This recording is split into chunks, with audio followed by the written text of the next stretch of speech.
Good morning everyone and welcome to the special class of shortcuts for mathematics। मैंने यहाँ पे आप लोगों के लिए स्पेशली कुछ वीडियोस बनाने हैं जिसमें मैं आपको वो टॉपिक्स कवर करवाऊंगा, वो क्वेश्चंस कवर करवाऊंगा जो कि आप यूजुअली बहुत लॉन्ग अप्रोच से करते हो, but by knowing the shortcuts you can do it very easily. तो आज का हमारा जो टॉपिक है वो है ट्रिग्नोमेट्री। मैं आपको क्वेश्चंस दिखाता हूं जहां पे आप इन क्वेश्चंस को जब आप ट्रेडिशनल मेथड से करते थे प्लस 2 में तो जो टाइम लगता था उससे काफी कम टाइम में इन क्वेश्चंस को आप शॉर्टकट से कर सकते हो।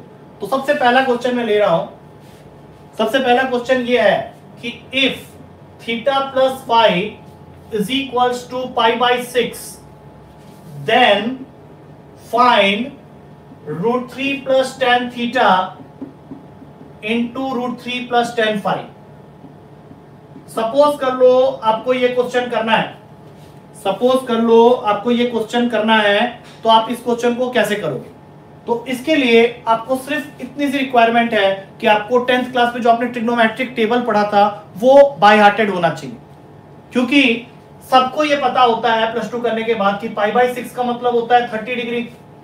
तो आपको टेबल में सिर्फ ये देखना है कि जो एंगल्स आपने स्टडी किए हैं, आपने जो एंगल स्टडी किए हैं उनमें से किन दो एंगल्स का सम आपको 30 डिग्री दे सकता है। तो यू विल बी फाइंडिंग कि ये दो एंगल हो सकते हैं 0 एंड 30।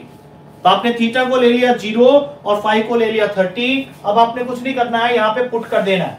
तो ये क्या बन गया? √3 plus tan 0 degree into √3 plus tan 30 degree. अब सीधा सीधा आपने यहाँ पे वैल्यू डालना है।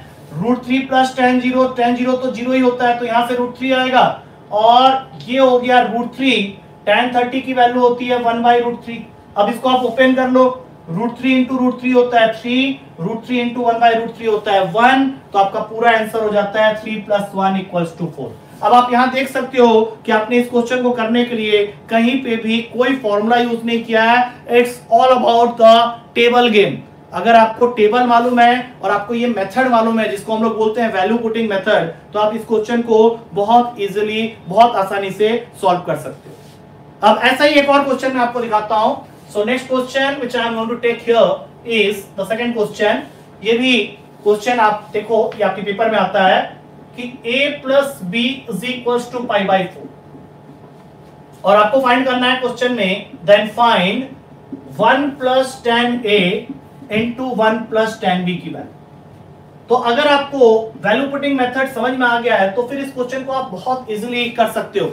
फिर से मैं वही बात बोलूंगा कि आपको कोई फॉर्मूला यूज नहीं करना है, सिर्फ टेबल का खेल है, ये टेबल गेम है। आपको टेबल में ढूंढना है ऐसे दो एंगल्स जिसका सम π/4 होगा। और ये मेरे ख्याल से सबको पता है कि π/4 की जो वैल्यू होती है वो 45 डिग्री होती है। तो आपने क्या करना है, टेबल में सपोज कर लो मैंने इस बार a को 45 डिग्री दे दिया तो मुझे b को 0 डिग्री देना पड़ेगा। अब जो भी आपने एंगल एज्यूम किया है बस आप उसको उठा के यहाँ पुट कर दो।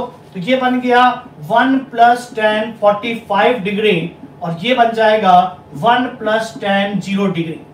अब सबको मालूम है tan 0 तो 0 होता है, तो इस ब्रैकेट से सिर्फ 1 मिलेगा और ये बन जाएगा 1 + 1। तो पूरा आंसर जो आपका बन रहा है वो बन रहा है 2। तो इस तरह से ये मैंने आपको कुछ सैंपल दिखाए हैं। इस तरह से अगर आप क्वेश्चंस को करते हो तो आप बहुत इजीली पेपर में, एनडीए के पेपर में क्वेश्चंस को सॉल्व कर सकते हो। तो इसी तरह के वीडियोस के साथ में मैं आता रहूंगा। Now that was your first video. Next class में हम लोग कुछ और टेक्निक्स सीखेंगे, कुछ और टॉपिक्स के ऊपर में काम करेंगे। ठीक है, thank you to all of you.